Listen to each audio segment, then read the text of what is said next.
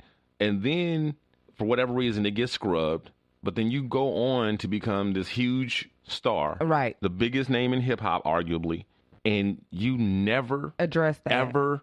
No, not address that. You never ever do anything for black people, or any kind of cause, not just black people, any kind of cause. Yeah, right. He's apolitical. Exactly, which I don't have a problem with. Right. I'm just talking about your story. But now you're saying it don't fit. I agree. Okay. I agree. It don't fit. I agree. I've heard this argument from other people too. But I also know from my own point of view, as a not famous person who's done a lot of work, who has felt like when I was at Second City in Chicago, there were many times I felt that they wanted me to be blacker. Okay. Which is basically white people's experience of what black is. Right. Mm-hmm. And I had a director that had no black friends, and whatever I bring him, I'm like, a lot of my stuff was like political or social stuff, and he just didn't understand where I was coming from because he didn't know where I was coming from. Yeah. And he's like, but if I did a pimp, he's like, oh, that's hilarious. So I'm like, oh, they just want me to shuck and jive. They just want me to coon and all that stuff like that. And so I would have done something like that blackface thing and wore something like that. Now, arguably, I'm darker skinned than Drake. I actually got more kinky hair and I can grow a fro and all the other good stuff. So I feel like it'd probably be more appropriate for me to do like that, but I do understand the sentiment. I do understand the satire of it. I will buy that. I will buy that. And it doesn't matter if he's not that now. I can understand somebody feeling like that, especially in the entertainment business, being a young black performer, because they do come at you that way, like you're not black enough and you can't work because our idea of what being black is a white person's idea and you don't fit it. Okay, I'm not buying it, but okay, you buying it, but that's where I'm coming from with that. Yeah, but I think your experience and Drake's experience, I don't feel like Drake had the years and the same sort of. I don't think Drake walked in your shoes. I don't think. Yeah, he was young and black and trying to be an actor. But I just don't see Drake having the same experience that Pip Lily had. That would put you into that place where you would do that. I've had the same experience as Pip had, where I've been in audition and they've wanted me to be more black or more ghetto or be louder or whatever, you know what I'm saying? They wanted you to be the stereotypical black person, and you're just like, that's the character you play on this show. You know,